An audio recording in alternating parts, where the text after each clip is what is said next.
People tend to blame the AI model when their agentic system fails, but it's not always because the model is bad. It's not always because the agent is not intelligent enough.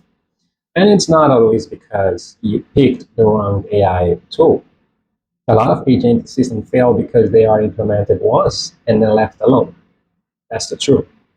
The company builds the workflow, they connect the model, they give the agent access to a few tools, they test it with a small number of examples, and everything appears to work. Then they deploy it and expect the agent to keep producing good results forever. But that's not how these systems work. An agentic system is not something you implement at once and forget about. It needs monitoring, it needs correction, it needs feedback from humans, and it needs to improve over time. Without that feedback loop, the agent can slowly become less useful and less accurate and less aligned with what the business actually needs. So let me give you a simple example. Imagine a business implements an AI agent that to review incoming leads. Right? Let's say you have leads coming from your website contact form or Facebook ads, Google ads, etc. The agent reads each inquiry, decides whether the lead is qualified, assigns a priority score, creates a record in the CRM, and routes the lead to the right salesperson. Right, that would be the usual flow. During testing, the team gives the agent 20 examples, 10 qualified leads and 10 unqualified leads, just examples so the agent learns which are qualified, which are unqualified leads. And with those 20 examples, the agent performs really well, so the company gets all confident and they launch it, they bring it to production. But real business data is rarely as clean as the test data. A prospect may describe the same problem, in a different way. For example, if you're receiving emails, right, two different people, they can describe the same problem using different words. And the AI should be able to detect that both emails, they can describe the same problem, the same issue. And if your sample, the size of your sample is too small, and the AI agent might not perform well when different people are sending the same email but using different ways to describe the problem. So the agent needs to be ready, and someone needs to be looking at how the agent is performing and monitor the agent to see if it's handling all those different scenarios and edge cases. And the real problem starts when nobody reviews those mistakes that the agent makes, right? Maybe the agent marks a valuable lead as low priority. The salesperson notices it and changes the priority inside the CRM, but that correction never makes it back into the AI system. So the agent does not know it was wrong. The prompt is not updated, the qualification rules are not reviewed, the example is not added to the evaluation set. So the next time a similar lead arrives, the agent will make the exact same mistake. And again until you provide that feedback to correct it. And that's not an isolated AI error anymore. That's a system design failure. And the business has human knowledge being created every time someone corrects a mistake made by an AI agent. But that knowledge needs to go back to the agent. If not, the business is just drawing that knowledge away.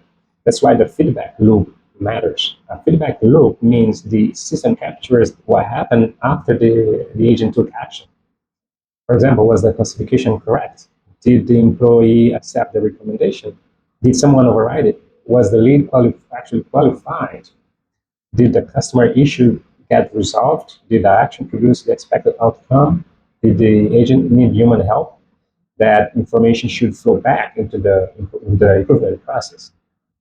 And something I would like to clarify is giving feedback does not necessarily mean that the underlying AI model automatically learns from every correction. Most businesses most business AI systems do not work that way. The feedback needs to be collected, reviewed, and converted into an actual system improvement.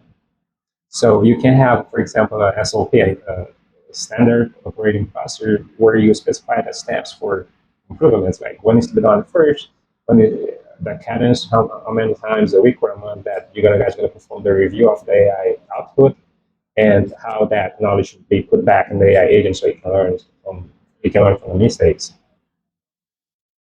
That improvement could mean, for example, changing the prompt, updating a business rule, correcting the knowledge base, adding a new example, changing the routing logic, improving the tool the agent uses, adjusting an escalation threshold, or in some cases using the feedback later for fine-tuning.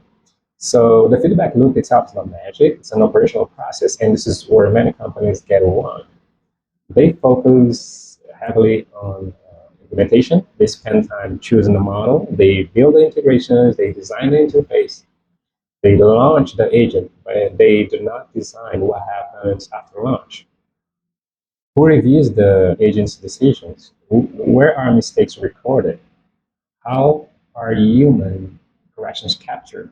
Who decides whether the prompt or rules should change? How often is performance reviewed? How are updates tested before they go live? If nobody owns those questions, the agent will eventually drift away from what the business needs. And that can happen for several reasons. The business itself may change, your services may change, your pricing may change, your qualification criteria may change, your policies may change.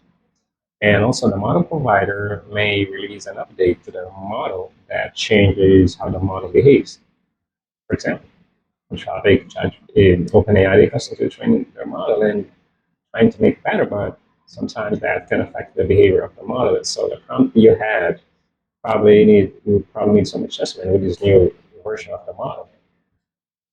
So even if the agent worked well when you launched it, that does not mean it will remain aligned 6 months later, for example. The system can become stale. So let's take customer support as another example. Imagine an AI support agent answers questions using the company's knowledge base. And at launch, when you launch, everything is accurate, but then the company changes, for example, its cancellation policies. The website gets updated, the support team receives the new policy, but nobody updates the agent's knowledge base. And so the agent continues giving the old answer. And now the problem is not that AI is not intelligent. The problem is that it's using outdated information. And without monitoring and feedback, the company may not notice until customers start complaining. This is why observability and feedback loops work together. Observability tells you what the agent is doing. The feedback loop tells you whether it did the right thing and what needs to improve. And you need both.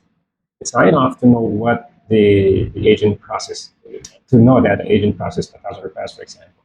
You need to know, for example, how many were completed successfully, how many were escalated, how many decisions were overridden by humans, which mistakes happen repeatedly, where does the agent have low confidence, which task cost the most, which actions actually created the expected business outcome.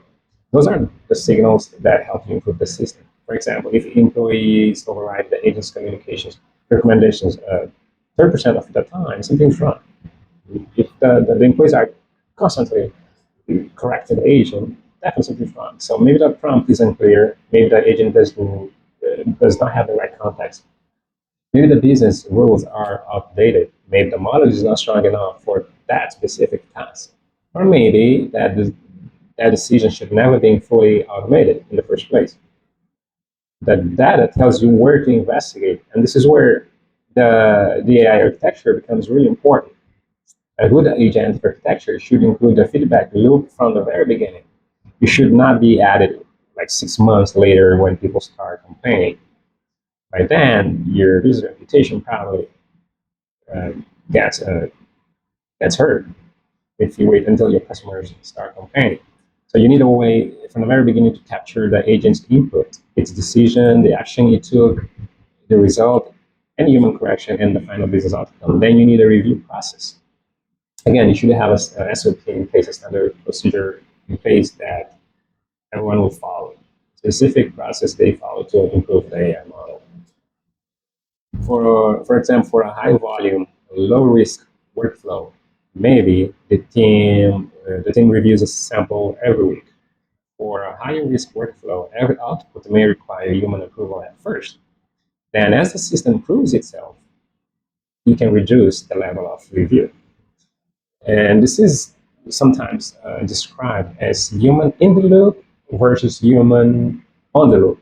Human in the loop means a person is directly involved before the action is completed, meaning the agent may prepare the answer or recommendation, but the human approves it.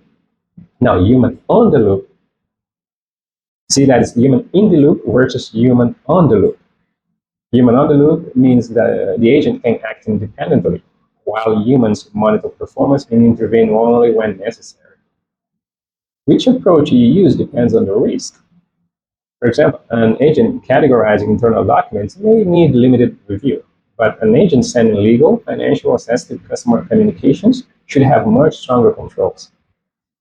And the system should not move from human review to full autonomy just because somebody feels confident. It should move based on evidence. For example, the agent has completed successfully 500 tasks. Its accuracy is above the agreed threshold. The human override rate is low. The serious error rate is close to zero. The escalation logic is working, and performance has remained stable over time. Now you have enough evidence, you have a reason to increase autonomy, right? This is much stronger than simply saying the demo looked good, when we test initially looked good, so let's just let the agent do everything. Let's not have a human to approve things. Now, another important uh, part of the feedback loop is deciding which feedback is actually useful, because not every human correction is automatically correct. Two employees may handle the same situation differently. One manager may prefer, for example, a lead to be high priority, while another considers it medium priority. And if you feed inconsistent human judgment back into the AI, you may make the agent worse. So before using feedback to improve the agent, the business needs clear standards. For example, what is a qualified lead? What counts as urgent? What should something be? When should be something be escalated to a human? What actions is the agent allowed to take? So the feedback loop cannot compensate for unclear business rules. It can only reveal that the rules are unclear. This is why implementing an agent often exposes operational problems that already existed. The AI did not read the inconsistency. It made the inconsistency visible. And that can actually be very valuable because now the business has an opportunity to standardize the process. Now, let's see how practical feedback loop could look like inside of business. For example, the agent performs the task, number one. Second, the employee accepts, edits, rejects, or escalates the result. Third, the system records that response. Fourth, the recurring errors are grouped together. Fifth, someone reviews the patterns every week or every month. Sixth, the team updates the prompt, rules, knowledge base, or workflow. Seven, the updated version is tested against previous example. And eight, and finally, only then it's released into production. And this last part, releasing into production, really matters. Is you have to pay a lot of attention because you shouldn't fix one mistake and immediately push an untested change into production. One update can fix one thing and break five others. So I have to be very careful when taking things to production. So you need an evaluation set. That's simply a collection of real examples the agent should be able to handle correctly. For example, you can have several a huge list of different emails, uh, email examples that you can use to test that the agent is actually able to handle different ways people write, right? You can ask several people, or you can collect over time examples of the different emails your clients send you, and make sure and you test that. Once you update the agent, you can test. It's like, okay, can they handle these emails correctly? So that would be an evaluation set, things you can use to test the agent, make sure they work as expected, they produce the right output.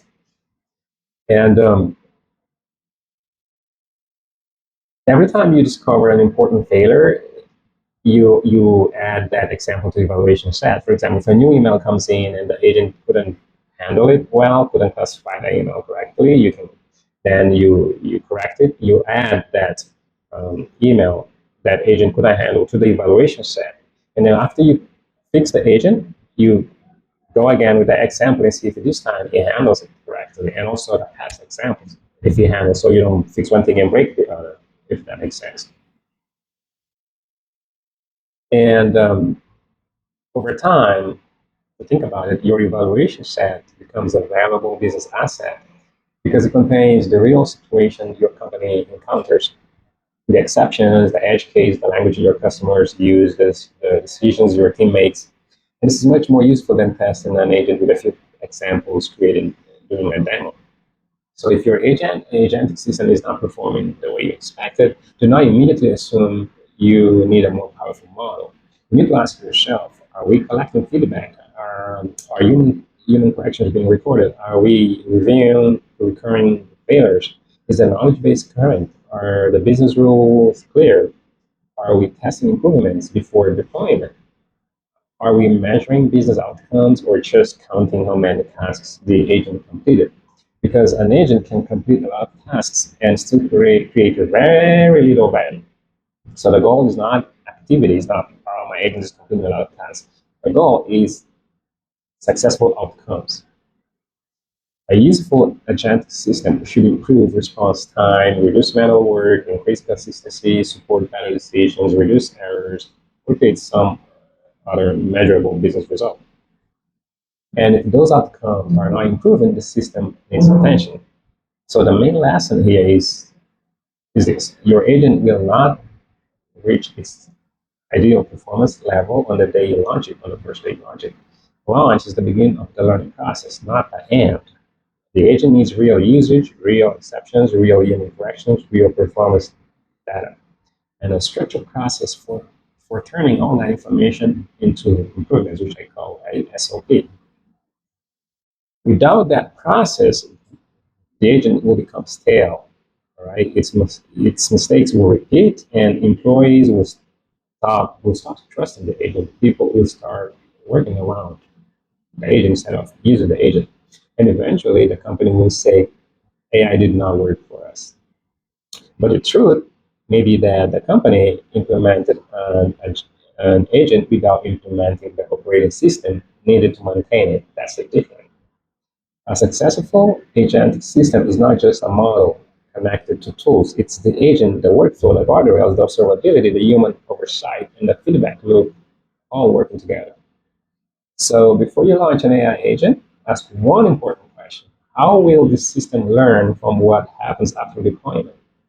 If you do not have a clear answer, your architecture is incomplete. And with that, we close this conversation. That's a wrap for today. And this is what we do here. This is what we talk about on the AI Operations Journal in this channel. This is all about AI operations, AI architecture, and real business implementation. No hype.